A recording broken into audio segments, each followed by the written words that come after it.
Have you seen Cirque du Soleil drawn to life at Disney Springs? If not, I'm going to explain the reasons why you should on your next trip to Walt Disney World.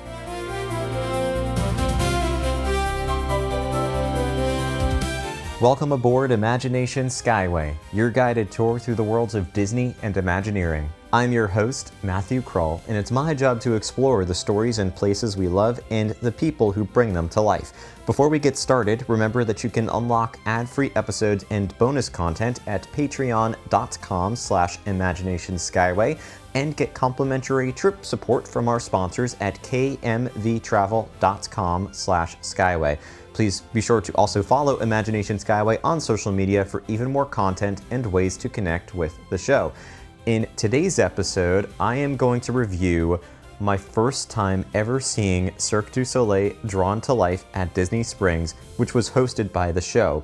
This is my fourth Cirque du Soleil production that I've seen, and by far my favorite one. I'm going to explain the reasons why, including the connections between this production and Disney history. As we begin our journey, please remain seated, keep your hands and arms inside the podcast at all times, and enjoy your journey aboard Imagination Skyway.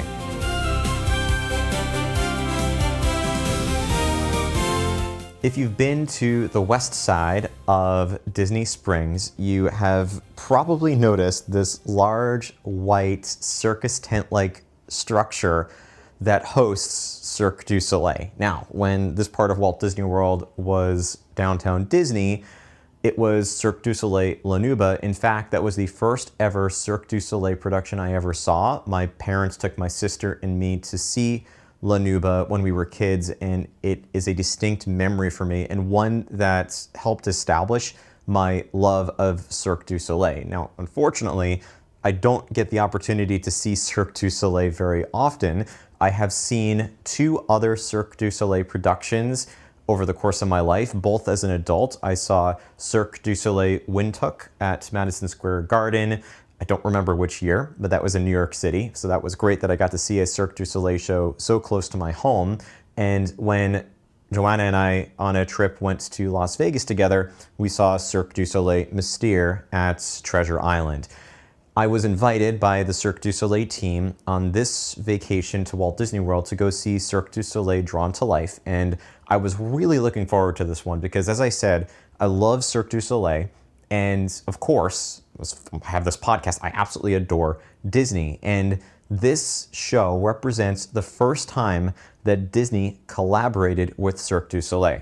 I should establish that if you're not familiar with Cirque du Soleil, it is a really incredible production that combines acrobatics, choreography, storytelling, humor. They really have an incredible cast. They have special effects. It's just like a Broadway style, like circus show, like a modern Broadway style circus production. The actors and performers, they move throughout the crowd at various points. They will alternate between dramatic acts and humorous moments. The thing I love is that the vast majority of the show does not have a set language. It is almost gibberish. It's a made-up language because it's all acted out through movement, and the voice work is almost meant to add a little bit of humor or drama to the situation rather than to communicate a specific narrative. So any Cirque du Soleil show you go to see, I highly recommend. It is the highest caliber of this style of production, and there's a reason that Cirque du Soleil is so well known and so popular and why I love it so much. Now, Drawn to Life, as I mentioned, is the first time that Cirque du Soleil has collaborated with Disney, and this makes sense because it's at Disney Springs. I had always thought La Nouba was a collaboration with Disney, but I learned that it was not. It is a Cirque du Soleil production that was at downtown Disney, but not necessarily a collaboration between the two enterprises. But this time, Disney did partner with Cirque du Soleil to produce Drawn to Life, and the reason is because it really is, or perhaps the outcome, is that it is really closely tied to Disney history, and it honors the legacy of Walt Disney Animation Studios. So I'm just going to read a few, or go through a few fun facts for you in case you're not familiar with this particular show. So the show itself, so the premise of it is that it tells the story of the love between a father and a daughter, which as a father of two daughters, I absolutely relate to. And it draws inspiration from the 100-year heritage of storytelling that's set out by Walt Disney Animation Studios. And it celebrates various Disney stories and characters through innovative design, acrobatic performances, really incredible choreography, beautiful musical scores, and new animation created by Disney animation artists. There are animated Disney sequences throughout the production, and you could tell that this was created by the team at Disney Animation. And it's been around for almost 5 years. It opened in November 2021 and was the 50th original production from Cirque du Soleil, just to give you an idea of how much Cirque du Soleil has done in its history. There are a lot of Easter eggs and homages throughout the production. To name a few, and none of these are spoilers, these are all just going to build your appreciation for the show, and there are things to look out for when you hopefully go to see the production. So first, the 4 animators who befriend Julie on her journey are Cirque du Soleil's nod to Walt Disney's 9 Old Men, who are of course these icons of Disney animation. And I noticed this during the production, or in the middle of the show. There's a point where they actually reference on stage the 12 principles of animation outlined by Ollie Johnston and Frank Thomas. These are really iconic Disney animators. They're Disney legends. If you're not familiar with them, definitely go read about them, check them out. And it was almost like an animation lesson in the middle of the production. I loved this reference. There is an act called Dream of Colors, and in this sequence there is this kaleidoscope of colors that pays homage to Mary Blair, another Disney legend, fine artist. Between her work on It's a Small World, her just incredible revolutionary designs, her artwork with productions like Sleeping Beauty, just really a breathtaking artist. And I love that they paid homage to her. And the tribute is also paid to the women of ink and paint, which is another thing I noticed as they came up, like, oh, this is the women of ink and paint, who were really giving life to the early animation celluloids. They weren't celebrated as much back then, but now, of course, there's this real call to celebrate the women of the ink and paint department back in the day. There's also a reference to The Old Mill, which is a 1937 animated short, and this is one where they, if you remember in Disney history, they started using the multiplane camera. So that was a nod to that groundbreaking short. There's also a squash and stretch teeterboard act, which was so much fun, and that was inspired by the rubber band fights that Disney animators were known to have during their breaks. And the other thing is that there is a former prop, if you're a fan of Lanuba, that if you're a fan of that show, you might notice it is just a former prop that you'll notice. So if you have seen Lanuba, you might remember it. I didn't remember it until I read up what it was, but it's something that if you do go and see it, if you saw Lanuba, go and see if you can find what that reference to the original show was when you go see Drawn to Life. So as you can tell, there is so much of this connection between Disney and Cirque du Soleil with this production, or Cirque du Soleil animating or acting out the history of Walt Disney Animation Studios. And it's done in a way that, there were so many kids in the audience. Everyone was on the edge of their seat. I'm not kidding you. By the end of the production, my hands hurt from how much I was clapping. My arm hurt because I was holding up my arm so much to clap that it was actually hurting by the end of the performance, because the performances were that good. And they range from, just giving you an idea of some of the productions, like you'll have, acrobats up in the air, you'll have jugglers, You'll have, I don't remember all the names of all the different performances that are given, but you'll have these performers up on these giant wheels that spin, and they're on the outside of the wheel, on the inside of the wheel. They're jump roping on the wheel. They have unicycle dancers, which are, all these things are sort of blending. Cirque du Soleil does this wonderful job of blending classic circus acrobatics with fine art, with, modern choreography or classic choreography, with, gorgeous music. It's just sort of like blending, this sort of merging between those two areas.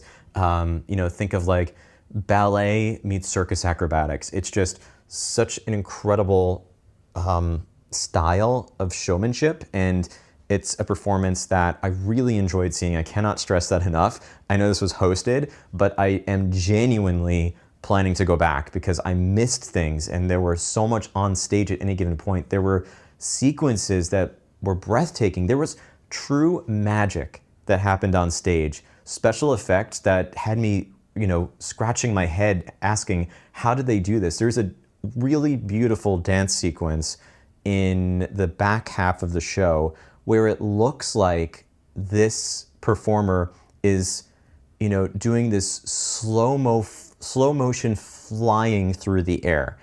And I was looking so hard. I'm like, there's got to be a wire. Like she's being held up by wires. That's definitely what's happening here. I swear, I was staring. I was like looking at every possible angle. I was squinting. I was, widening my eyes. I could not figure it out. I have no idea how she was floating in the air like that. They have this sequence where there's this bouncy ball on the stage. Again, like, if there was a wire, I didn't see it. I have no idea how they did this slow motion, fluid-like bounce. Almost looked like a ball, an animated ball bouncing in slow motion.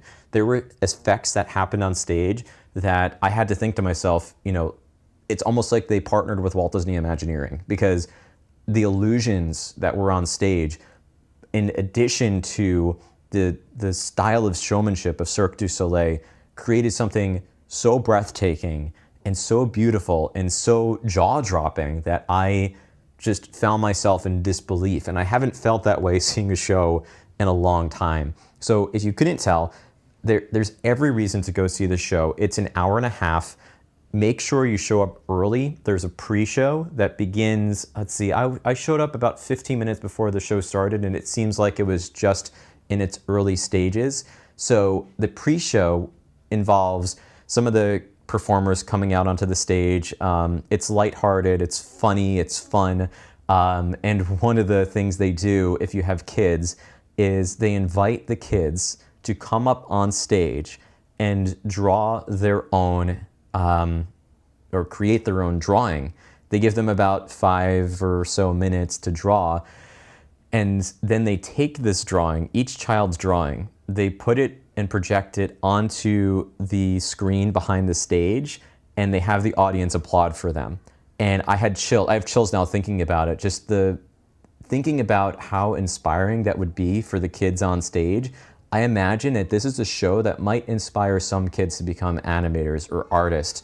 And it was just such a great moment. So such a family-friendly show. If you have young kids, I heard babies in the audience, like, don't be afraid to take your kids with you. I think they'll appreciate it as much as adults will. And if you're a Disney fan, if you're a fan of shows like this, and hey, if you're traveling in the summer, they have, at least this summer, some incredible deals on kids tickets. And it's a wonderful way to escape the heat. I just love being in the air conditioning for an hour and a half at Disney Springs. I had a great dinner after that. Currently, now this is subject to change. The show performances are Wednesdays through Saturdays at 5:30 p.m. and 8 o'clock p.m. and Sundays at 1:30 p.m. and 4 o'clock p.m. If you've been to Cirque du Soleil Drawn to Life, let me know in the comments of this episode. If you've been to another Cirque du Soleil production, let me know in the comments of this episode. And again, if you haven't seen it, please be sure to go check it out the next time you're planning to go to Walt Disney World. You can go to cirquedusoleil.com/drawn-to-life. Cirque du Soleil, by the way, is spelled CirqueDusoleil. It translates to Circus of the Sun. It was actually originally formed in Quebec, and it is, of course, they speak French in Quebec, and so it is a French name, and a really just Cirque du Soleil has such a wonderful history. I'm so glad that they continue this partnership with Disney, and I'm so glad this exists at Disney Springs. Welcome back to Imagination Central. Before you exit this episode, remember to follow Imagination Skyway on social media and share the show with anyone who might enjoy listening to our program. Remember, you can access ad-free episodes and bonus content at patreon.com/imaginationskyway, which is also a great way to support the show. When you're ready for your next vacation, also remember that listeners of Imagination Skyway can get rewarded for booking a trip to Disney through KMV Travel, voted the top travel agency in Orlando in 2026. Fill out the form at kmvtravel.com/skyway and make sure that you select Imagination Skyway under the How Did You Hear About Us question to be eligible for a special gift from the team. Terms and conditions apply. As you disembark, please remember to remain fully seated until the podcast comes to a complete stop, then gather your belongings and watch your head and step as you exit. Thank you for joining me aboard Imagination Skyway, and remember, if we can dream it, we can do it.